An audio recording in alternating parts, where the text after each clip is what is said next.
You get out there and play. He put the in suck.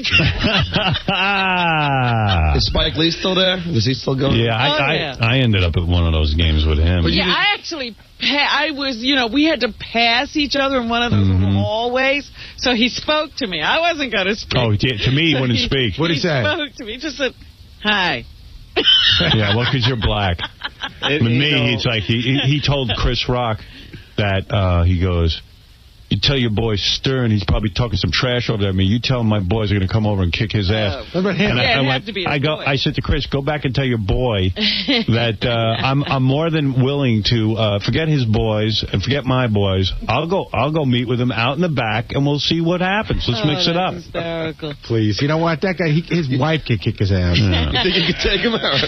Well, probably not, but I'm not going to take his crap. Hey, you're not going to go down without a fight. I've been in many fights and lost almost every one of them, but I'll tell you what, I get a punch or two in before I go down. You know what? You showed me something with Gary Busey. Just put me in the room. I will fight back. I'm not a complete girl. Do you still remember how to do karate, or has that? Yeah, I know some karate. Still? He's got killer moves. I was a high-level brown belt. Dude, you went through a very odd Elvis period.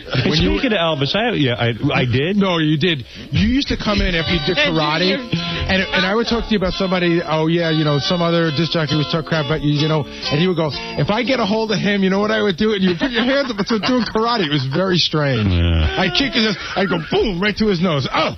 You see that? Yeah, I'd still lose the fight. You know what? Because I used to go to karate on weekends, and the sensei would stand there and let me beat him up. And I go, man, I'm good. Yeah. One time he decided to fight back. He whacked me right in my throat. I went down like a girl. But that's the beauty of karate, like where they go. Yeah, they go, do this move, do that move. But meanwhile, the other guy ain't fighting. Pretend some guy comes up from behind. He wants to strangle you.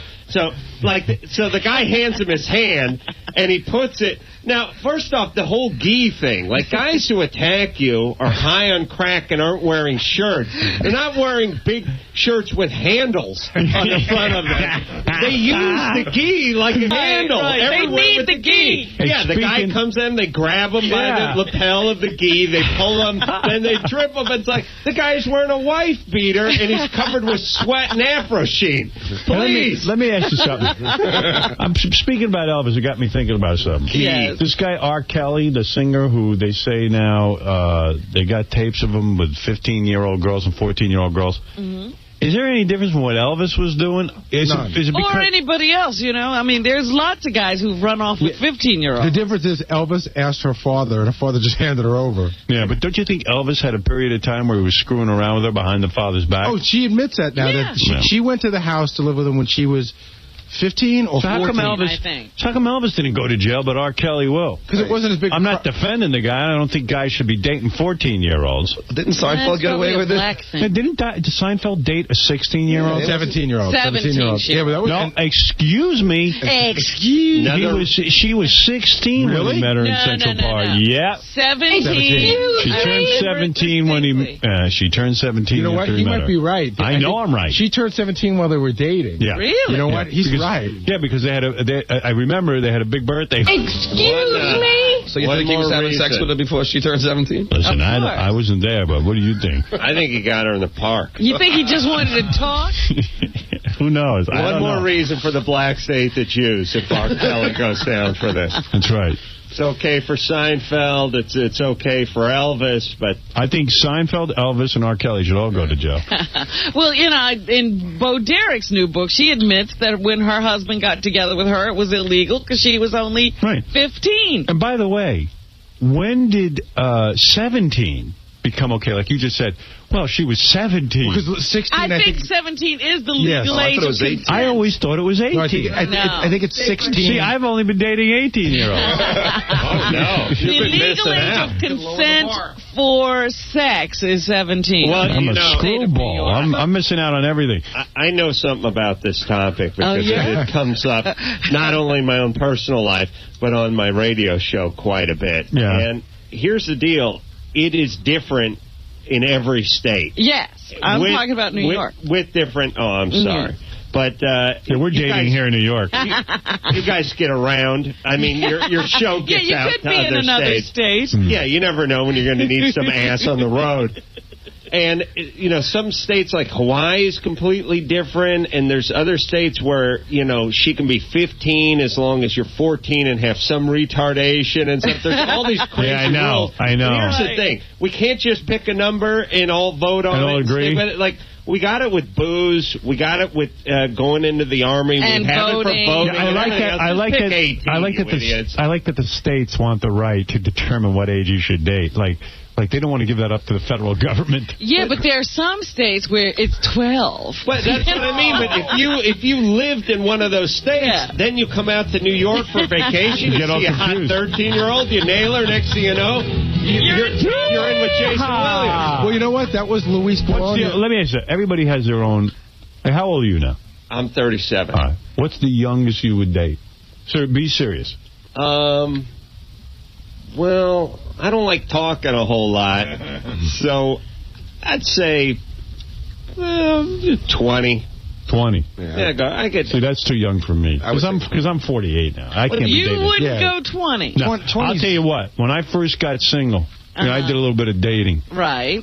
And I was with some chick. We made love.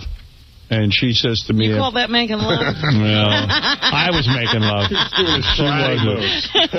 So, I'm talking to her and everything, and we're talking, and she mentioned something about high school. And I said, wait. She said something about high school. So I go, well, how old are you exactly? And she goes, oh, I'm 22. You know, because she was talking about high school. Like, it was fairly recent. It was not that long ago. She wasn't that dumb that she was still in high school. So I was just like... Man, I thought she was like, because I looked at her, I thought she was about 28, 29. I said, you're 22? 22 felt a little too young? Yeah. I said, you're too young for me. She goes, well, what do you want to do now? I said, I don't know. Can I take it back? I tell you feel like a woman, The whole relationship becomes... Well, we used to use phones that had these round dials on them. They didn't have they didn't have buttons. Yeah, I go, you ever see the movie Love Story? So what's your age, Howard? I think about, the youngest I would go? Yeah. 22. Like 25, maybe. Now, let me ask you a question. 26. Do you ever have the conversation in your head? He lied. He did go 22. Yeah. I did, but I didn't know. Do you ever have the conversation in your head, like, will it ever matter to you that you'll eventually probably date somebody younger than your daughter? I ain't going to do that. Well, yes, you will. Because in 8 years, your daughter will be 25, and you'll only be 50-something. Yeah, you'll still date a 25-year-old. What, are you moving the Tate You're not moving up. I'm not going younger. I'll just go the same age as my daughter. All right, so when she's... When your daughter's 40, what are you going to do? Yeah. Oh, then I'm dating younger. That's what I'll be 90. I'm not going to date no... I ain't going to date no 90-year-old. When you're 90, you still want to date a 25-year-old. Of course. You're not going to say, oh, a 40-year-old's young. You want a 25-year-old. You do the best. You try to go as young as you can. Yeah. Well, usually, though, those 70, 80-year-old guys, they're in the 35 and up. Yeah, they are. Yeah. Because you can't get 25-year-olds. They won't go for you. Like, when you're 70... I see, like, some of the older movie stars and stuff, they get chicks, like, 40, but still look okay. Right. They're and some of them at 40. Yeah, like Papa John Phillips, when, you know, he was a Mamas and the Papas guy and everything. Like, I saw when he got older, he was, like, with 40. No Michelle Phillips. Yeah, he wasn't with Michelle Phillips anymore, but he had chicks younger than him. Yeah, but that's Papa John. I mean, if you're a big celebrity, like, you've seen, like, Rodney Dangerfield's wife. Yeah, she's hot. Yeah, look at Larry King. Yeah, that's true. You could do it. I had that old guy get Anna Nicole Smith. She was like 24 when he got her. He just paid her. Give me a break. I mean, you know, what do you think those guys are doing? What do you pay them to? When you're like that guy was smart. He was like, you know what? I got a nice hot piece of ass. Like Anna Nicole. I got to take a break. By the way. He said, "I'll give you half my fortune." Well, that's what Larry King says too. It's just he doesn't say it outright. Yeah, I mean, with Anna Nicole Smith, she knew the deal. She was marrying the guy, and she was like, "Hey, at least he's going to take care of me after he drops, which is going to be any day." Right. I'll deal with the. All right, listen, I got to take a break. Because it's been an hour. We're going to take a break. We'll come back. We'll get to your phone calls right after these words. Here's Gary Garver with Jesse Ventura. Would you ever legalize marijuana? Would I? I can't legalize it. You got to have a legislature legalize it. You have to remember something. A governor doesn't make any laws. The legislature makes laws. I simply can veto or sign them into law. Is Vince McMahon really a dick? These are the kind of questions I'm not answering questions like that. You can ask me questions that are relevant. Okay, then you know what, guys? Nothing like that. Let's go.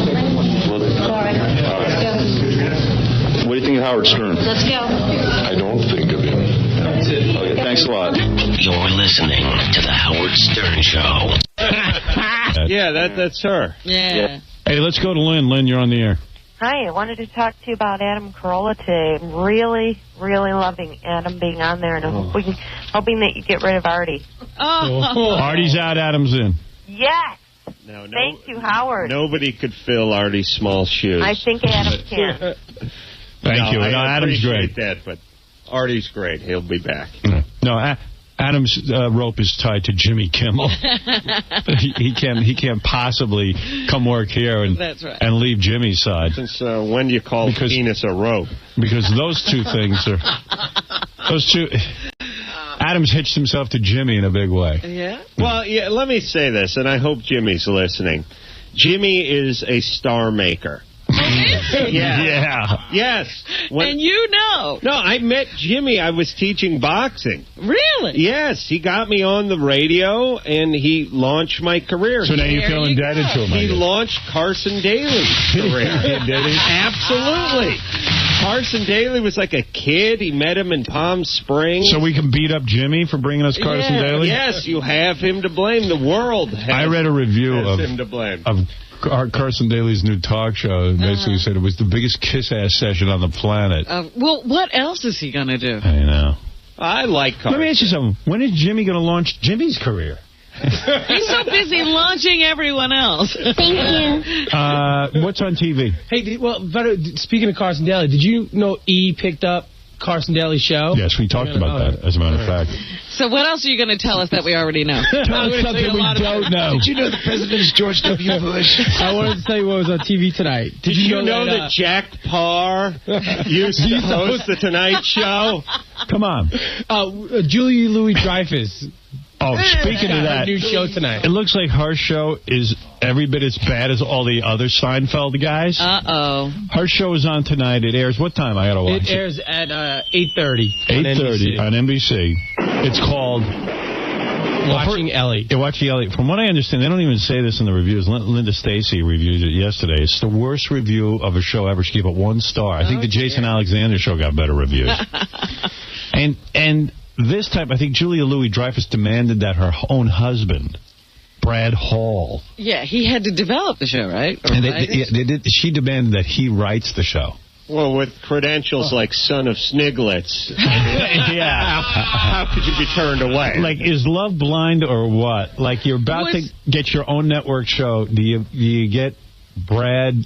whatever his name is. Hall. Brad Hall. Wasn't he the worst Weekend Update guy Saturday Night Live ever had? But I'd like to see his resume, like Saturday Night Live, November 85 to January 86, and Sniglets, son of Sniglets, stepson of Sniglets, cousin of Sniglets. See, I don't think I'm talking about the Sniglet guy. Isn't that guy in that Brad Hall? I wouldn't know. I don't know the Sniglets. Brad, the blonde guy on Saturday Night Live. That's him. Oh.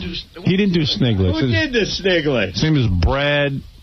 I don't know her husband's name. Anyway, find out who did the son of Sniglets. Her husband's name is Brad Hall. All right, listen to this. I don't even think he's the Brad Hall who had Sniglets, is what I'm saying. It was a different Brad Hall. So he only has Saturday Night Live as on his resume. Yeah. The hardest part about watching Ellie, which is the name of the show, Julia Louis-Dreyfus's new show is, well, watching it. Oh. That's because everyone, me included, loves Julia Louis-Dreyfus, and it's painful to watch her knocking herself out with material that's such a dog, it needs a leash to go out. Husband's probably lying in bed. I'll write your show. You know what? All these other Seinfeld shows fail because they're not edgy.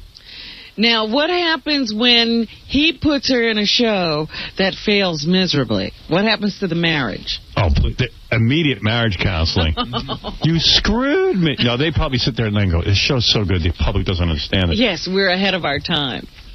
By the way, Rich Hall did Sniglets. Oh, Rich Hall. Thank you. Rich Hall for Sniglets. She goes, Yeah, wasn't he on Saturday Night Live, too? Or am I making too much of this? So the review starts out that you're not. The show's a dog and needs 𝗲𝐶𝗄𝗿𝗍 to go out. If that's not terrible enough, the clever producers, 𝗦𝗵cie𝗄𝗿𝗍, or somebody, came up with the idea of putting a freaking digital stopwatch in the corner of the screen, which is constantly running to show you how much longer the show has to go. Oh, what a bad idea. Presumably, they put it in the show to inform us, the idiot viewers, that, yes, Ellie's frenzy is happening in real time. Instead, the stopwatch is like a radio communique to a sinking ship. It's true. Imagine a bad show telling you how much time is left in the show. Yeah, it's miserable. I kept watching it to see how much longer I'd have to go before I was rescued. Man, this is a bad review. Listen, though, you got 1 star. I got -4 stars on one show. The Man Show got -3.5, and another show I did got -4 stars. So you're saying this is really a good show? 1 star would sound pretty good to me. Right off, and I can't be too clear about this, it's not Louis Dreyfus's fault. She's doing the best anybody could under the circumstances and the setup. Boy, this is the worst review. Ellie is supposed to... Aren't you glad, though, it's a bad show? Oh, yeah. I am, too. I'm glad that... I love Jason Alexander, but I'm glad they're all failing. I am, too. I like that they're all failing. But why do I like that? Explain that to me psychologically. But that's how you are. I mean, I'm like so bad, I hope our show sucks. Yeah. You want to be such an idiot. I'm so jealous, I even hope our show doesn't work. You know what? I was somewhere the other day, and they had a poster of Kramer, and I laughed because I said, yes, that's all he's ever going to be. He's Kramer.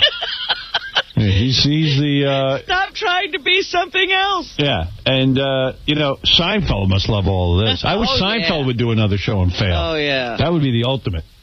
That's what would happen. He would fail again. But he should never, because now everyone looks at him as the genius. It's like the coach who leaves after the Super Bowl. Yeah, he can't do another show. The team goes 5-11 the next year, and you're the genius, whether your star players got hurt or whatever happened. But I'm fascinated that I am happy when other people fail. I've talked to my psychiatrist about it. It's basically that I feel that I should be the only person in the world entitled to a show business career. I don't think that's true. Yeah, well, that's what I say.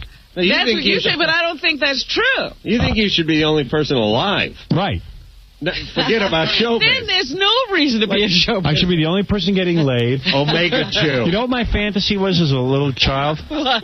That a nuclear bomb would go off. Yeah. And everyone would lose their vocal cords except for me. And I would be the only guy who could be an actor and could be used in voiceover commercials. Voiceover commercials? Yeah, and I would be rich. Because I knew I couldn't get to work otherwise. Everyone else would have to lose their voice. So you're the only guy left.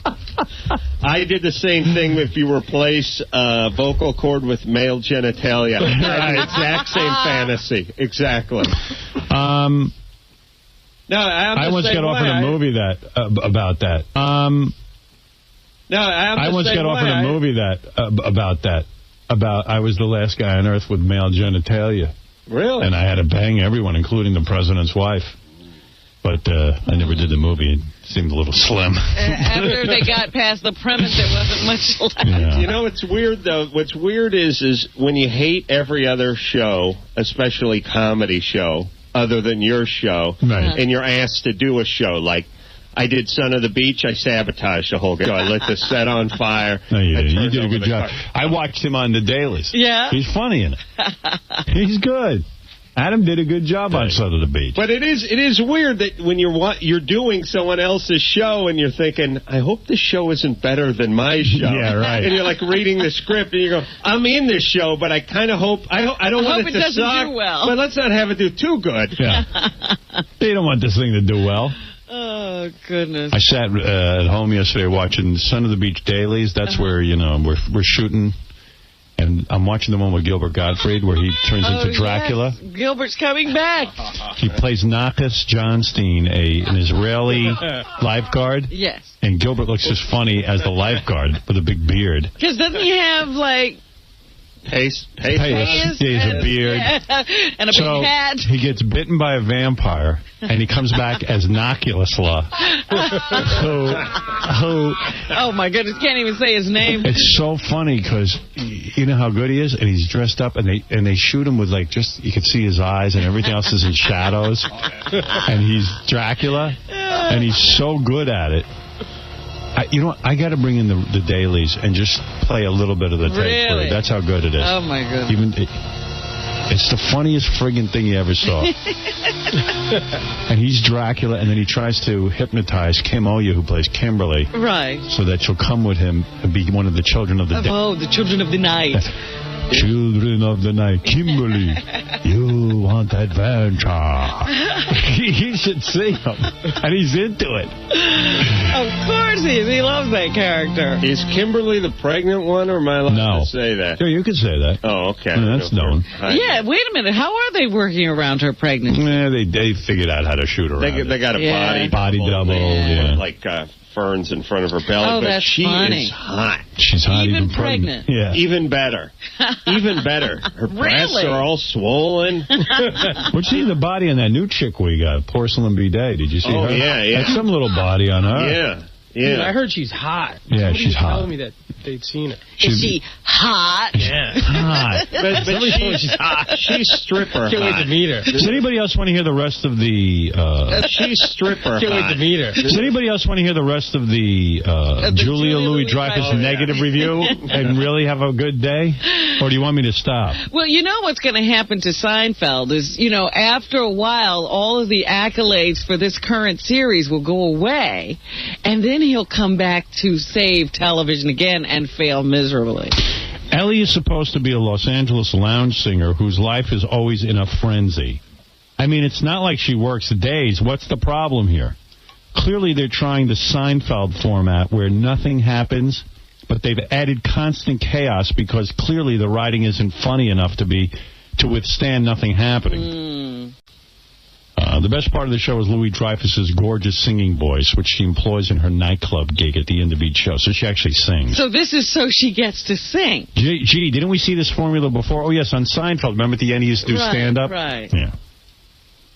Then they go into the plot. There's a horrible guy who plays the husband, and there's a horrible actress who plays the sister, the incredibly annoying sister. So she's going to ruin the lives of other actors and actresses. And the first one is one where its sister is on the toilet. Like, that's the joke, because she's sitting on a toilet. So it's like, that's how bad it is. The whole thing's about, who cares if your sister's sitting on a toilet? Seen that a million times, all of a sudden it's a big deal. Then she's got a handyman and a Swedish building superintendent. Where does it take place? Is it L.A. or New York? I don't know. I don't think anybody stayed around long enough to figure that out. Oh, L.A. L.A. Is it L.A.? Yeah, on tonight's premiere, the toilet overflows while Ellie is trying to get to her gig. Everyone wants to talk to her, and she's in a flowing frenzy. For some reason, the water is 3 inches high in the bathroom, but never flows into the rest of her large apartment. We have doors like sub-doors, sub-hatches in L.A. They seal. You twist lock. Like on the Poseidon Adventure. It's a submarine, this apartment. Yeah, we have bulkheads. We don't have hallways. L.A.'s great that way. It's unsinkable. So we'll see what happens. Hey, Howard, there's a couple other things I just wanted to tell you that was on. Go ahead, Ganji. There's a couple celebrities being saluted tonight. Really? Oh, good. TNT. Nicolas Cage is being saluted. For what? For his great acting career. Samuel Jackson is hosting it, and next week they salute Samuel Jackson and Nicolas Cage hosts it. Right, but what organization is doing this? The Mentally Retarded Association. American Cinematheque. Oh, whatever that is. And, Jim Carrey's going to be there, Dennis Franz, Dennis Hopper, Jay Leno, Wow. Chu. Jay Leno showing up? Yeah. Wow. Hey. To honor Nicolas Cage. I drove my motorcycle here. And then on public television, you know that the Kennedy Center honors? Right. They're doing Whoopi Goldberg. Oh. We don't see enough of her. Promos for the Oscars? Because she's hosting this year. No. What do they look like? I don't know. They're just showing people being frantic and doing things, and they say, yes. And then Whoopi comes on with a weird hairdo, and she goes, yes, you must get ready for the Oscars. So, everybody's supposed to get ready, because Whoopi's coming with her Oscars. All right, we got to get rid of this affirmative action. It's gone way too far with the hosting of the Oscars. Just Buffy in Smallville. All right, you know what a Superman freak I am, and the Superman that I really like is the original Superman with George Reeves. Sure. Oh, of course, that was the best. So I'm reading this book called Hollywood Book of Death. Uh-huh. They got some See, I thought I knew everything about George Reeves, but evidently there's more stuff for us to know. Like, you know that he died in his house. There were 2 bullet holes in the wall. Right. And they're not. Some people think it was a suicide. The coroner called it a suicide, but friends of his. How'd the bullet holes get in the wall? I don't know. Like the bullets passed through him, but there were 2 of them. So if you're going to kill yourself, how do you shoot yourself twice? Yeah, and miss. Well, he was faster in a speeding bullet, so he was able to fire the first one. Just like when Jason Williams' butler killed himself, or chauffeur. Yeah. He killed himself. He fired it from a distance, and he ran in front of the buckshot. Yeah. He killed drove himself. in front of it. So anyway, Superman. This guy, George Reeves, they're never quite clear whether he killed himself. In fact, all of his close friends say if you knew George Reeves, you know he didn't kill himself. But then they says his close friends were Gig Young, who later would murder his wife and commit suicide. Right. And Alan Ladd, who committed suicide from a combination of pills and alcohol. So all of them were into suicide. And by the way, how good a friend are you when you go, oh, yeah, I knew he was going to kill himself. I just didn't do anything. It was only a matter of days. This I like, too. So he was a real depressed guy because he considered himself a real actor, and he took the Superman role, and he knew it was going to kill off his future acting roles, but he did it anyway. And but it says in the book, he goes, things were really bad. He had to wear that stupid Superman outfit and everything, and he had occasional screen roles, but his TV image did harm his chances on the big screen. What was he doing before Superman? Nobody knows. He did a walk-on on Gone with the Wind. Yeah, he had 10 Oscars. Yeah. And then so then it says, soon, however, things turned around professionally for him. I go, oh, good. Oh, yeah, what happened? At the time of his death, Reeves was started to start an Australian personal appearance tour, so he'd have to dress up as Superman. He was going to get $20,000 for that. That was a turnaround? Yeah. In addition, he was under contract to begin a new Superman TV series in 1960 and to participate in a televised exhibition boxing match with light heavyweight champion Archie Moore. He was going to... How is that a career turnaround? He's going to be boxing... And he's still got to be Superman. Yeah. And his agent just landed him a snuff film. But the best part of this whole book is, and this is something I didn't know about the guy. All right. This is just unbelievable. Reeves was buried wearing the gray double-breasted suit he wore as Clark Kent on Superman. Kidding. You think that's going to piss him off? Well, now he's pissed in his grave. Yeah. To be fair, he was in it when he died. He was just too fat. They couldn't get him out of it. I think that's the funniest. That's like Tarzan was buried in a loincloth. No, he was. Well, Bela Lugosi, if you're going to bury me, and I'm this guy who plays Superman TV, at least put me in the Superman outfit. Not in my double-breasted Clark Kent suit. Yeah, nobody liked him as Clark Kent. Yeah. Plus, if there's an afterlife, you're going to need to make some scratch, right? I mean, you're going to have to gig. Maybe do like a boat show in heaven or hell. You're going to need the outfit, right?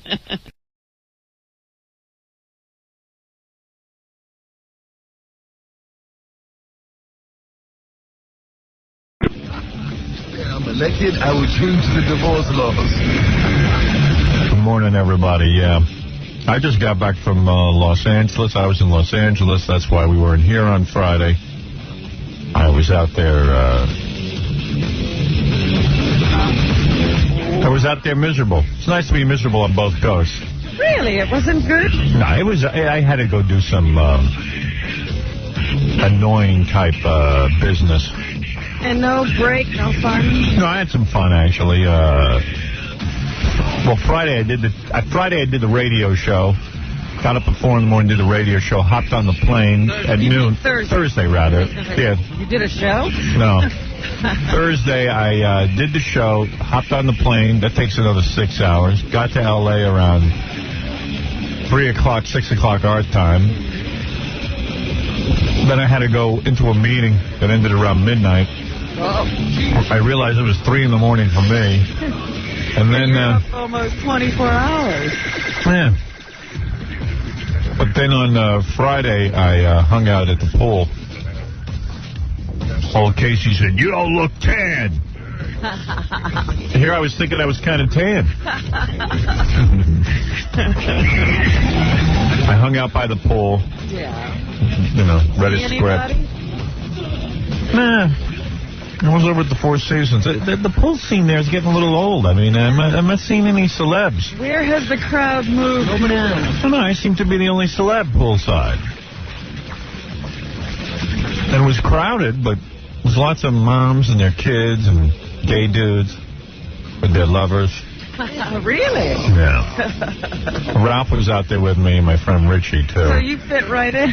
Yeah, well, listen to this. I decided to go for a swim in the pool, because nobody ever uses the pool. No, you just sit around the pool. Yeah, everyone just sits around the pool. So I go in the pool, figure out dunk in the pool.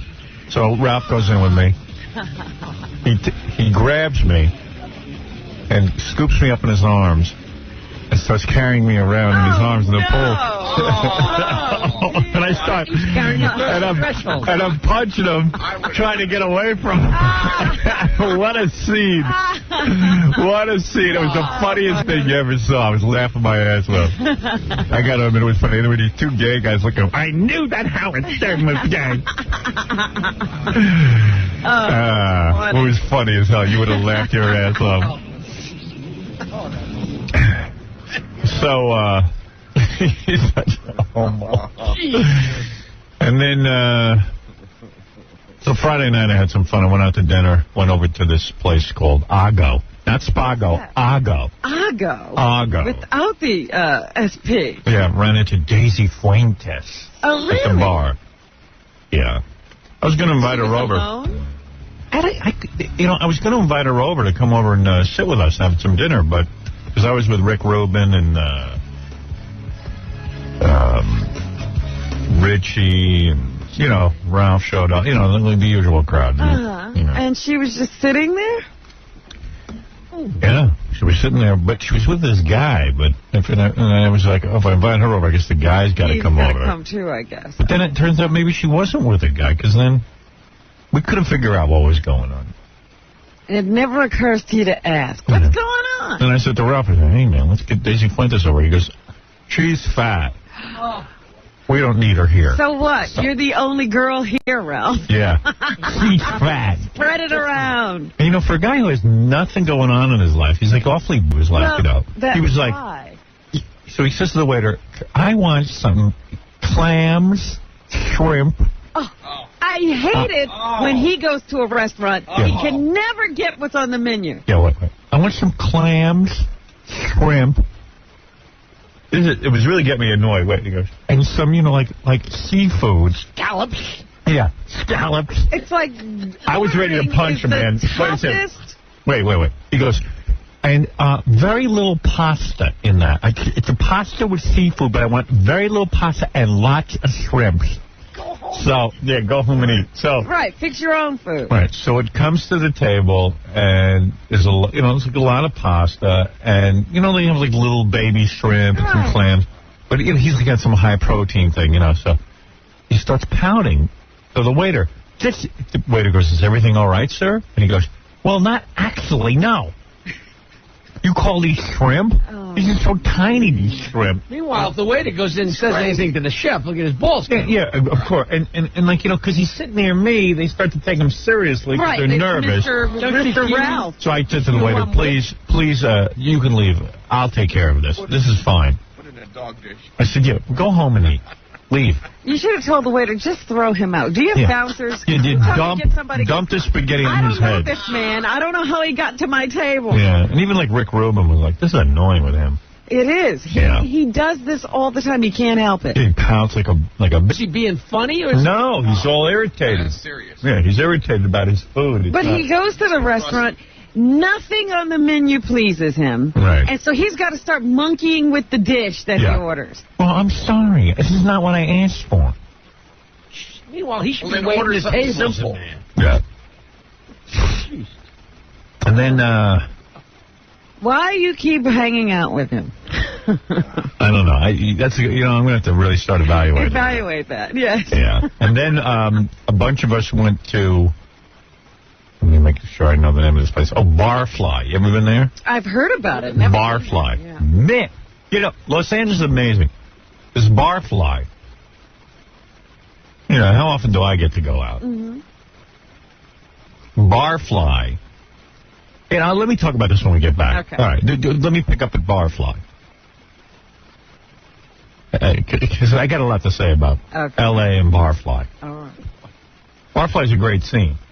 But I'll tell you all about it. If you ever get out to L.A., you got to check this out. We'll be back right after these words. I think Howard Stern is a moron. He's pathetic, he's low class, insensitive, a self-promoting sleazeball. I also think he's funny as hell. He cracks me up all the time. You know what I'm saying? I'm always laughing. I turn it on and go, this guy's good. Howard Stern Show.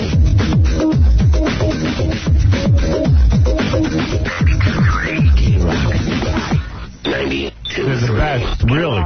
Hi, this is Jay Barrymore, and I'm sending a love message to Howard. Howard, I adore you. There is no one like you. The world needs you, and it's a better place because you're here. You're an incredible person. Yeah. Just my answer more. Say that. How's she doing?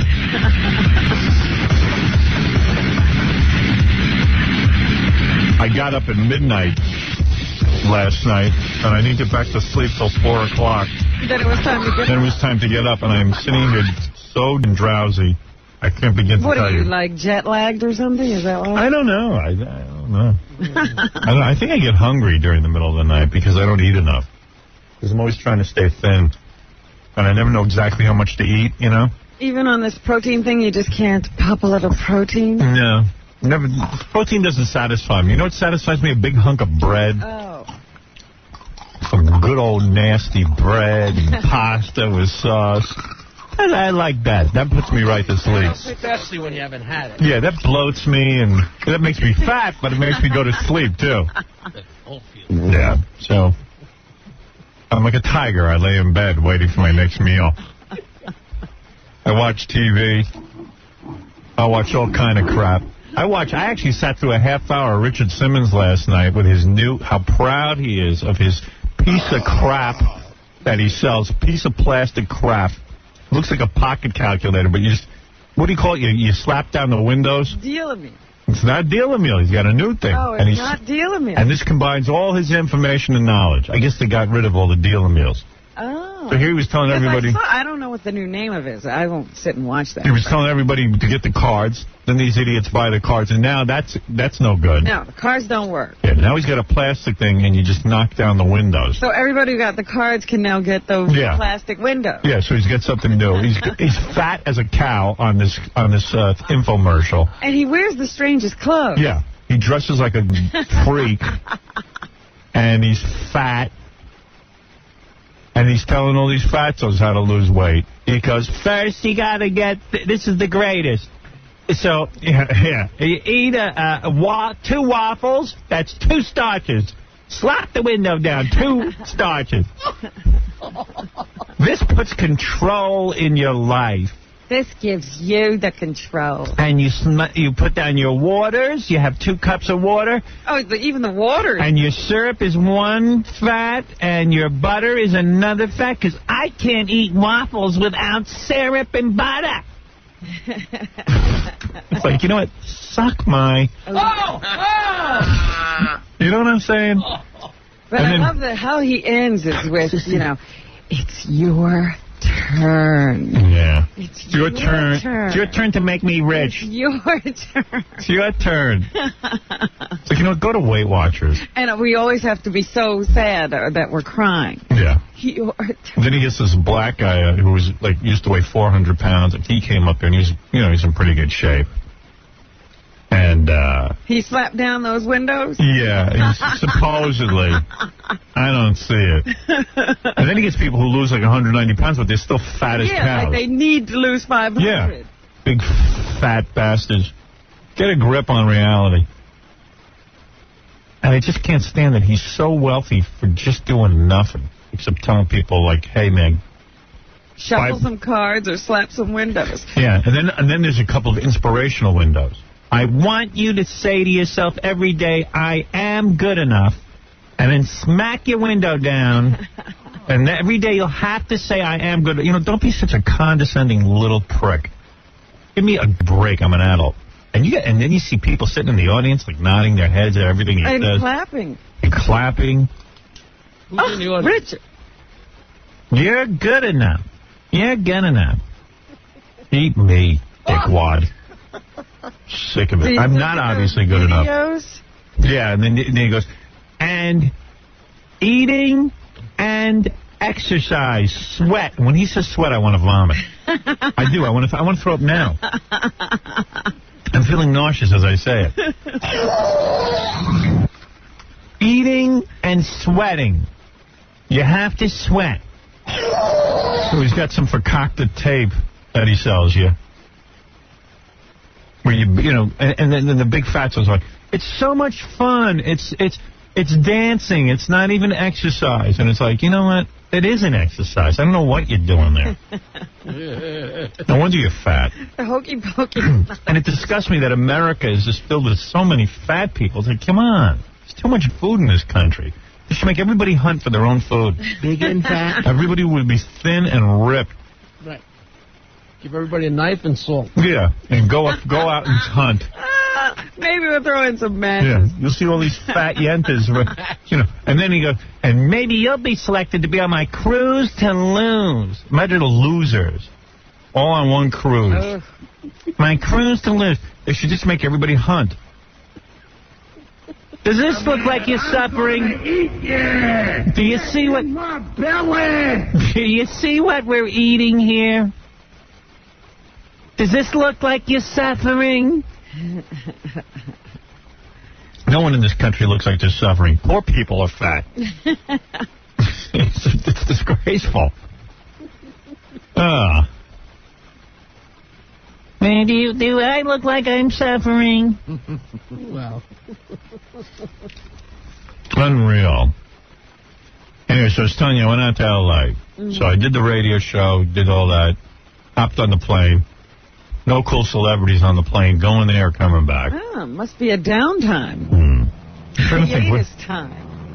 Oh, you know what? I was in the airport. I ran into... I'm walking, right? I'm walking to the plane through the airport in New York, and I hear this guy going, Howard, Howard, Howard. Just like that? Yeah, so I was like, Howard, Howard. And you know me. I just keep walking, because if you stop, it only means you're going to get delayed. Right. It's going to be some nonsense.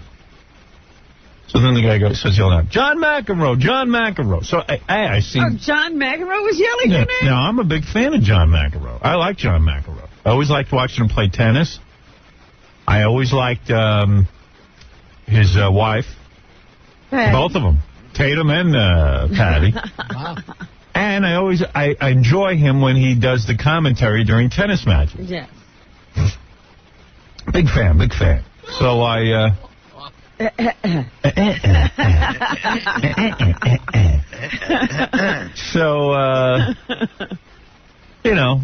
go, how you doing, man? He goes, good. He goes, how you doing? I go, okay. He says, you going to Los Angeles? I go, yeah. He says, hey, I'll talk to you on the plane. I said, great. I get on the plane. No John McEnroe. I don't see him on there. Must have been on another plane. He was on my plane. I said to Stewart, where's John McEnroe? We were going to get together and talk. She goes, oh, he's in the back. I said, oh. I said, he's not in first class? She goes, I go, I don't know if she said he was in coach or in business. Oh. I don't even think there was a business. There was a small flight. And she goes, I guess he's not doing too good. Oh, now, so come on. Get out of here. I go, everybody starts counting a man's money. Yeah, I said, yeah, I know. She goes, I guess he ain't making as much money as he used to. Ooh. I said, wow. Wow. Didn't he make enough? I don't know, but he wasn't in first class. I'd love to ask him what happened there. That's very funny because we had the same thing with Patty Smythe once, remember? Yeah. She was on our plane, but she was sitting back in coach. Yeah. And then we saw her when we were getting off the plane, and she said from then on she flew first class. Yeah, she was embarrassed. She better tell John. Yeah. Should have sent him a note. Well, first of all, his wife has some money, Patty. He's got plenty of money. Right? What's he doing? I was shocked. Saving, scrimping. Mm-hmm. The only thing I can think of is I know that when I tried to get on the flight, I got the last first-class seat, but then... Maybe he couldn't get one. But the one next to me actually was available. Yeah. And they didn't bump him up even. No. Wow. I was lucky. There was one empty seat on the plane. It was next to me. Uh-huh. So then this annoying Chinese woman, like middle-aged, like she's looking, she could barely speak English. She's like, we want window, me want window, me want window. Me want window seat. To me. So I go, okay, we'll take it. I mean, what am I going to do? Tell her she can't sit there? I mean, she wanted to switch seats. You should have told her they wouldn't know who she was if the plane crashed. If she had the wrong seat. Well, I don't know.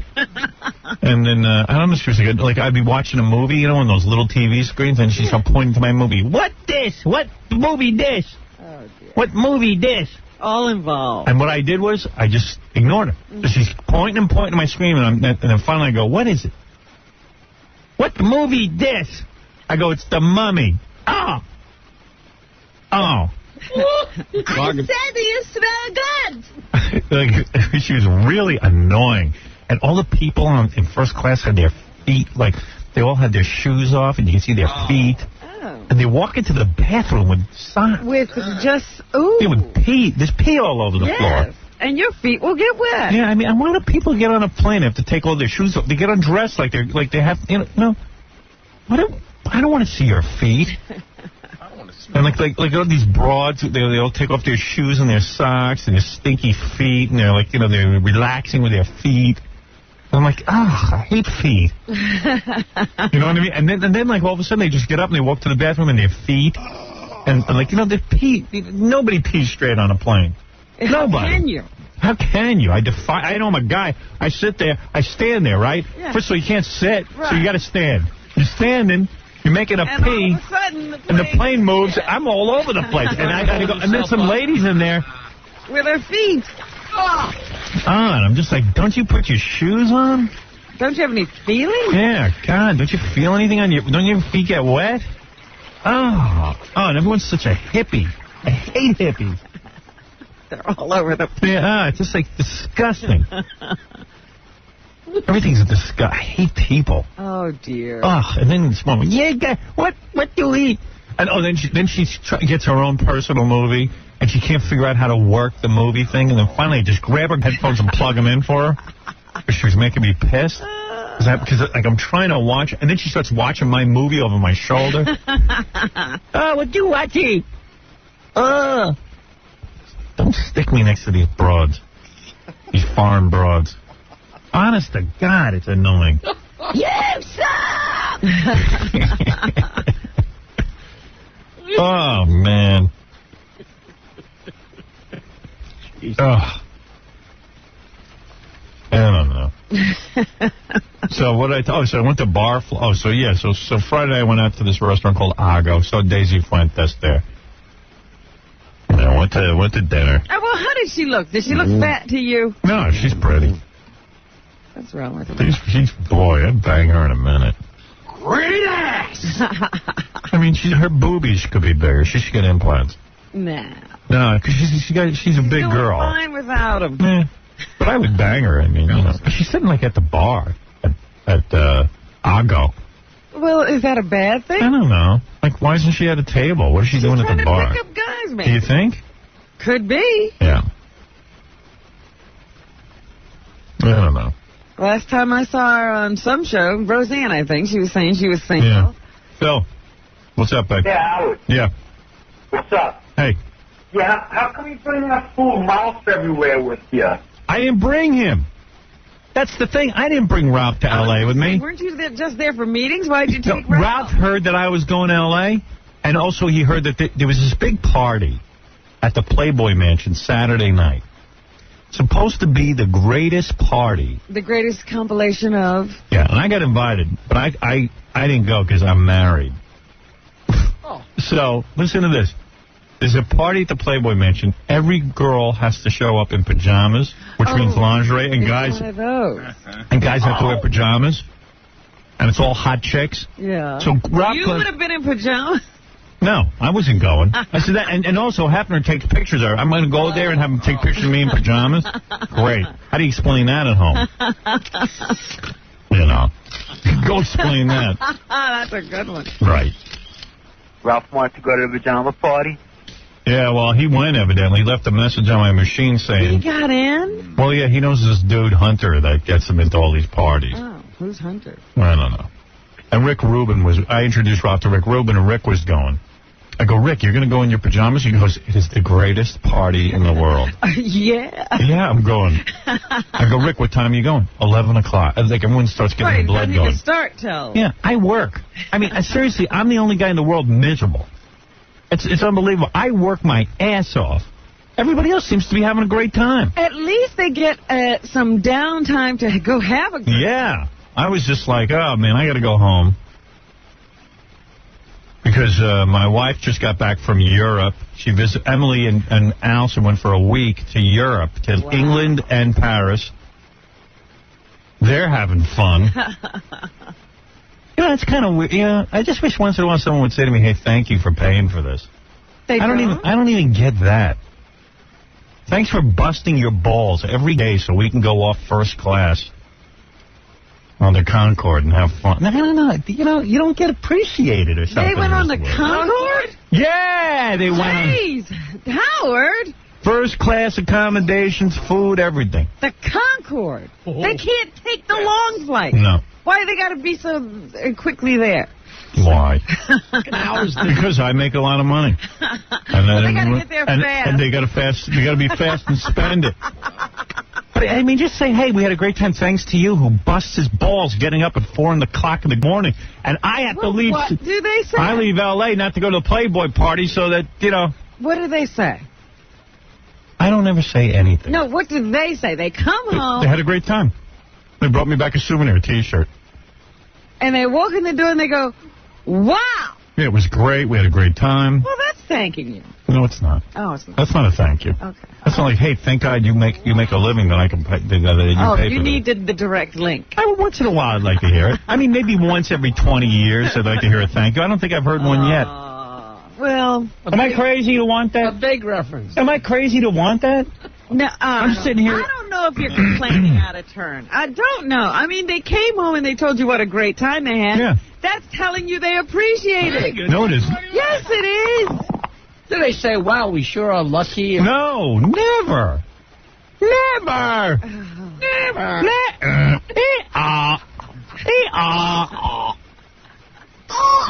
That's why guys have heart attacks and die. I don't think it's never. Never.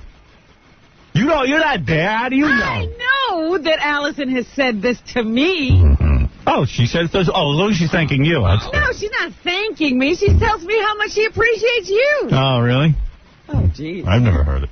Tape it. I can tape it if you hear it, okay? I haven't talked to her in a while. She could have stopped. But right. She used to say it. You know, yeah, so, anyway, I went to... you didn't go to the Playboy party? No, so I went, but I did get to go to this Barfly, which is unbelievable. You go in this place. It's a bar. They got great music. People can dance in the back, I guess, but I got seated at there's like tables. Okay. And every girl that walks in is fabulous looking. I mean, like the best looking girls I've ever seen in my life. You think they're like everyone's a model. Like you said, that's the most beautiful girl I've ever seen. You know who's that? Right after that, that's the most beautiful. You know who was at my table? Hedda Kozar, the Playboy Playmate of the Year. And you know what? She was getting lost there. You wouldn't even, she was with a friend who was wearing one of these belly shirts, had the best belly I ever saw. I said, what do you do? Where do you model? She goes, oh, I'm a cop from Ohio. What? Yeah, she's a cop, and she looks like a model. I go, where are you a cop? What do you mean she's a cop from Ohio? What's she doing in L.A.? Her beat? She was visiting Heather. Trying to get discovered on a vacation. That's right. Yeah, and I'm like, one of Heather's hot friends. Yeah, and I said, oh, you're moving to L.A., right? She goes, no, I'm in Ohio. I got a job. I'm a corrections officer. She says she's in the prison. She's in prison? With men. Wow. And men have to look at that. That's being in prison. That's torture. No, I was in prison. And then a whole bunch of... And then some girl walks up to me and says, hey, Howard, I want to show you my breasts. And she pulls her shirt off right in the... In the bar? In the bar. What place is this? Barfly. Because most places, what was it before, do you know? I don't know. It was something before. They changed the name and then it gets hot again. Right. That's what they have to do. Recycle it. Yeah, it's unreal. Unfriggin' real. That's amazing. Hot chick after hot chick. So you enjoyed yourself? Well, I don't know. I left. I left my friend Richie there and left Ralph there. And I went back and went to bed. Oh, dear. You left Ralph with Heather. Heather was with her husband. That's a whole weird scene, too, because remember Heather Kozar? The husband's like 40-something years old. Right. And she's like 19? Right. Yeah. Right. Well, and he doesn't sit with her. He stands like a bodyguard, like in front of the table. But she's under scrutiny. Right. He doesn't sit with her? No, he's like the bodyguard. It was a whole weird scene. That is I don't know what goes. I can't figure out L.A. and what goes on there. I don't want to. Yeah. I went over to Rick Rubin's house. Man, he's got some house. Rick Rubin is this dude who he produces the Red Hot Chili Peppers and other bands, but he used to own. Didn't he own Interscope Records or one of them? No, he was with Def America. Def Jam. And then it became Def America. Yeah. He's a real success. He produced my record album. He produced a million record albums. Well, he's got some place. Yeah? Oh, my God. What was going on there? Nothing. I just wanted to see his house. I meant, what's in the house? First of all, Rick's like trying to be eccentric, I think. Yes. A little bit. Well, he's been good at it so far. He's got a huge, long beard, and he doesn't smoke. I've never seen him get high. Never gets high. Never drinks. Nothing. Telling me that he's a vegan. He wouldn't even eat cheese. We had a little cheese pizza. He wouldn't eat cheese. And meanwhile, he's fat. Yeah, what does he eat? What is he? And he's telling me he's exercising, he's doing meditating, he's yogaing. What? I go, Rick, you're chubby. What's he doing? I don't know. You're doing all this health stuff, but you're heavy. You can hardly eat anything, and you're still eating the wrong stuff. Yeah, so we went over to his house. Yeah. And that's like, how big is the spread? I got to figure his house is at least 10,000 square feet, maybe more. Maybe more. And it's like right in the heart of L.A., but it overlooks like... It's up in the hills? Up in the hills, and then I can't figure out where I was, but just big rooms, and he's got a recording studio in his house. It's beautiful. Wow. It was hot. And then, you can walk out on balconies from each room. I was just like, man, he's living. Everything has a view. Yeah. And he's with hot chicks. Everyone's with the chicks. Everyone's with the chicks. Outside, inside out, living La Vida Loca. She'll push and pull you down. Living La Vida Loca. Right. Why? So everyone was going to this. Everyone said, and then I see that guy Ian Ziering from Beverly Hills 90210. Mm-hmm. And his wife is like a Playboy playmate. Yeah, she is a Playboy playmate. Yeah, now she's one of the Bob Barker girls, you know? Oh, what is that? Price is Right? Price is Right. Yeah. She turns the things. Yeah. Yum, yum. She is beautiful. And he's like, hey, you going to the Playboy party tomorrow night? And I was like, no, I'm married. What's the point? I'm going to go there and meet chicks? F you. He seems like a nice guy, though. Yeah? Yeah, he seemed okay, you know? He's on my favorite show, Beverly Hills 90210. I know. So I told him, big fan. Did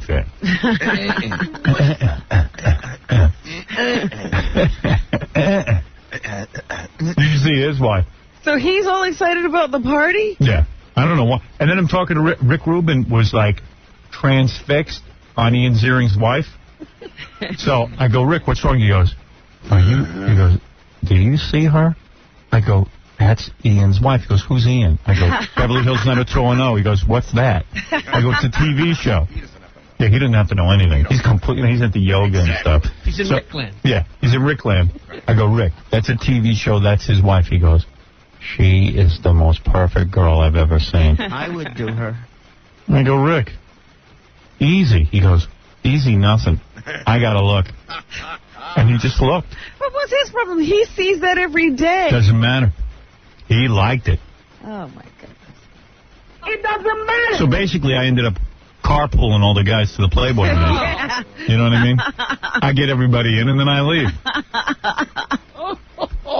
And even my agent said, well, you shouldn't be at the Playboy Mansion at that party because, what? It's like not good for your, to be seen there. And I went, why? Everyone, who are you? Everybody thinks I'm a dog anyway. I think it could raise your image. Yeah, I mean, I might as well go there. People think you're enjoying this. Right. You can't be seen. Who can? I don't know. Ralph. I don't know. But all I know is Ralph left a message on my machine going, dude, this was the greatest thing, the greatest night of my life. Oh, so I don't know, we had a great time. Yeah. He must have met Mr. Right. Oh, man. So you're killing yourself so Ralph can cook. So you see, everyone's having fun in Europe. Everyone's having fun out in... Ralph, thank you. No, nobody thanks me. It's just ridiculous. Oh, dear. What am I doing with my life? Thank you very much. You know what I mean? Really, what am I doing? Help me figure it out. Son of a...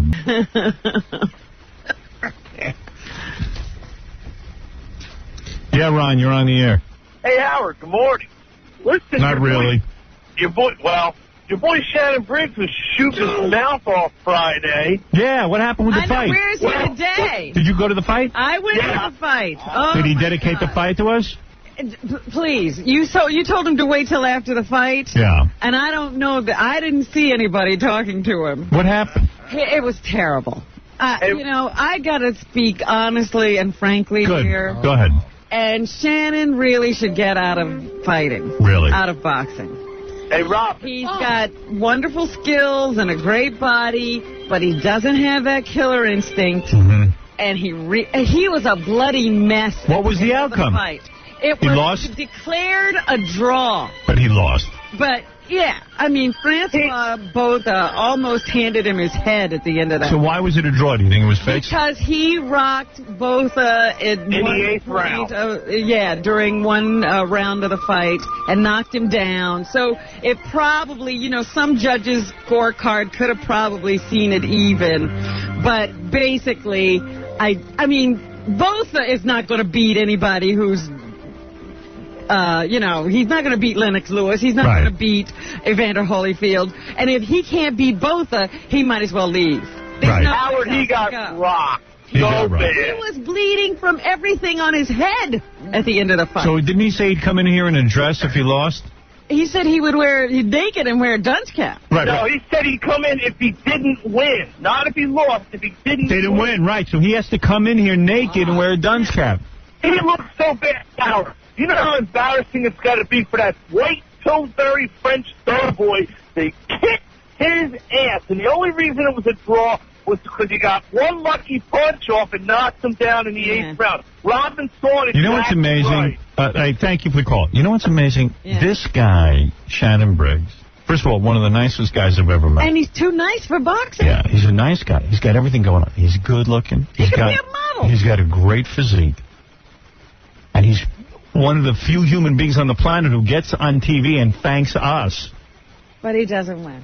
But he gets in the ring, and he was fighting a white guy.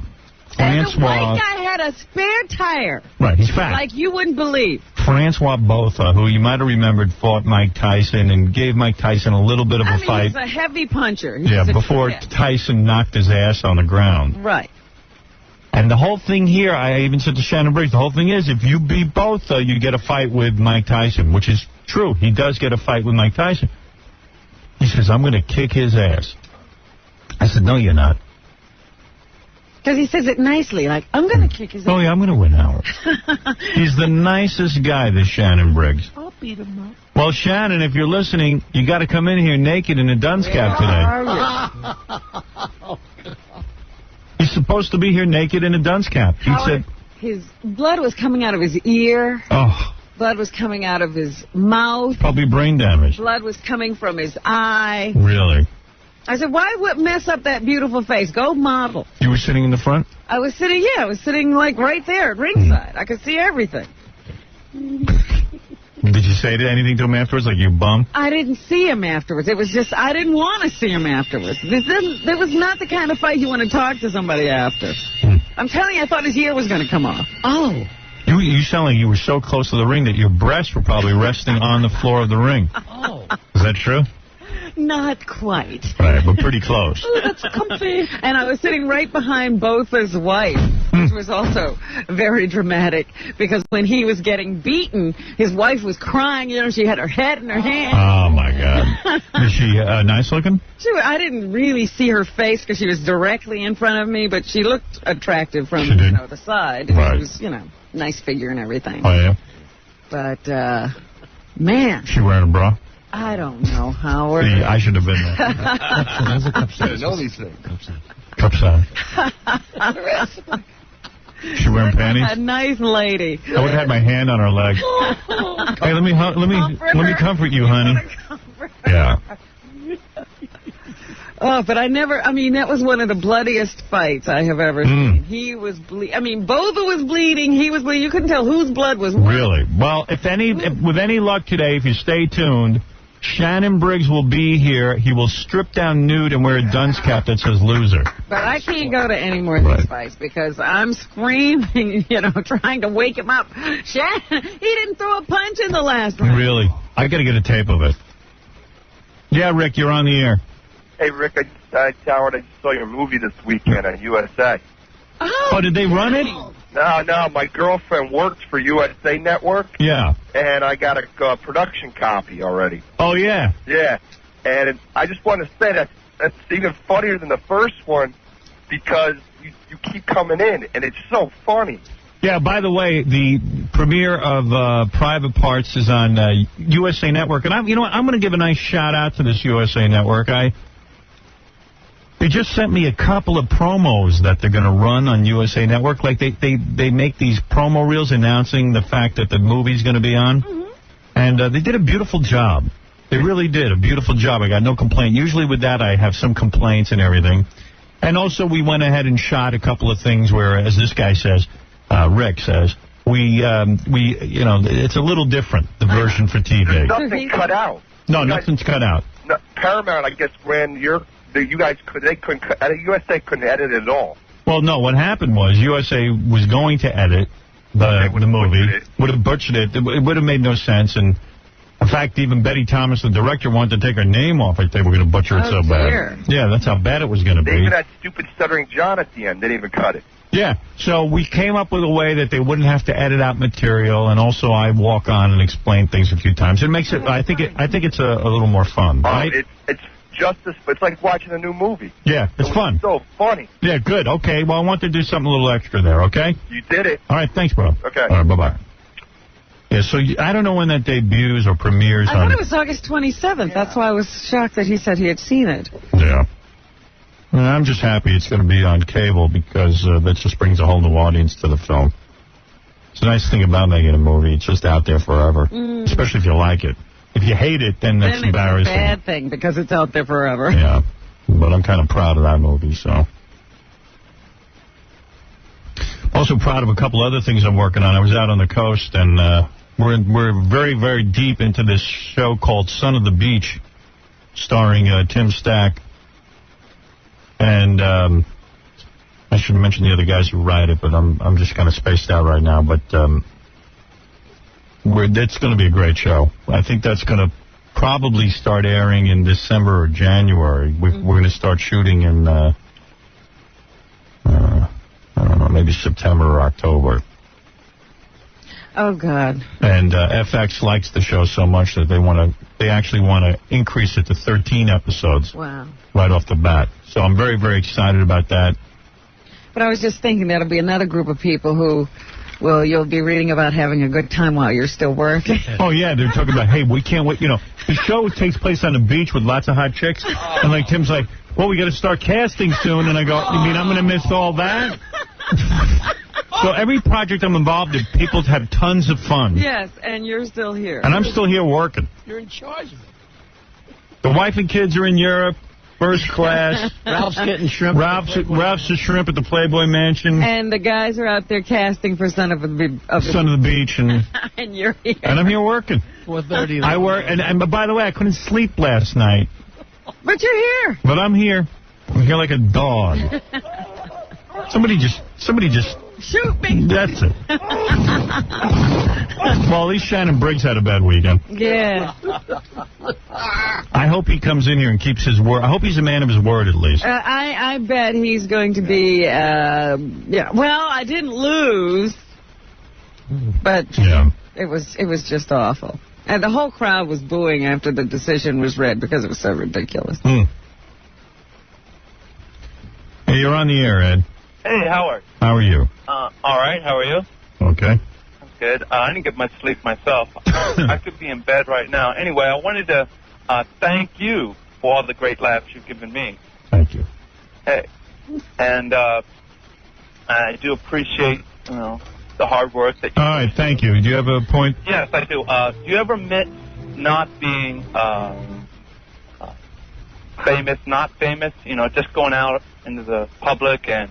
Oh, do you ever want to be anonymous again? Yeah, anonymous. That's exactly. Well, I'll tell you the truth. There are days that, I would like to go to stores and maybe go shopping, or even like I went to the movies. I went to see Inspector Gadget with my kid, and, everybody watches everything you do. Right. Even if they, so but I must tell you, I love being famous. And I'll tell you why. Okay. I've been famous since I would say since I'm about 25 years old. Uh-huh. And I remember what it was like not being famous. I don't know. The reality is, if I went to Argo to have dinner... You wouldn't have gotten in. I wouldn't have gotten in. And in reality, Daisy Fuentes would have spit on me if I wasn't famous. So, to me, being famous is important because first of all, I have very low self-esteem. I'll be honest with you. I'm an insecure guy. I wasn't the type that could walk around and easily meet people. I had trouble fitting in. I'm disturbed. I'm self-conscious, almost bordering on paranoid. And being famous takes all of that away from me. Well, you can actually act like somebody's chasing you. Right. So I need to be famous, obviously. There is a great need there. Oh, well. But there are days that I wake up and I go, man, it would be great to just go for a walk and not have everybody stare at me. Well, believe it or not, I wouldn't want to be in your shoes. I believe that. A normal, average guy. I believe that. I believe you're probably having more fun than I am. Rather be a one-legged busboy. Right. Oh, all right. Well, I just wanted to, ask you that question. Thank you. Well, thank you. I appreciate your question. All right. Thanks, Howard. And I appreciate my honesty. Thank you.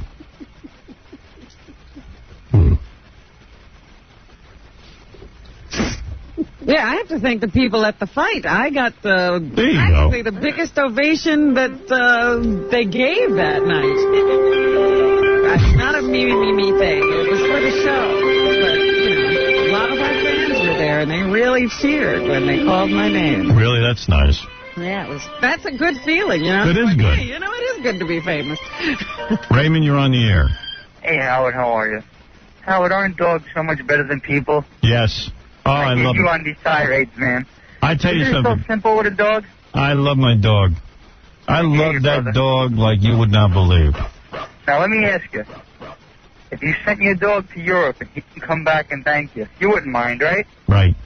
There you go. Thank you. All right, then. Thank you. What? I don't know. I just said thank you. It's very annoying. Okay, let's take a break. We have so much show for you today. Jolie Fisher is stopping by. Oh. Yeah, I know. Don't ask. Yeah, baby. I met her. She has a very interesting history. Yeah, I met Jolie Fisher, and I'll tell you why she's on the show. Believe me, she's good to look at. Howard, she's going to play 2 truths and a lie. Right. We're going to play with her, I should say. Oh, she gave us 2 truths and a lie? That's right. Oh, good. Cool. All right. And we'll explain who she is. She used to be on the Ellen show.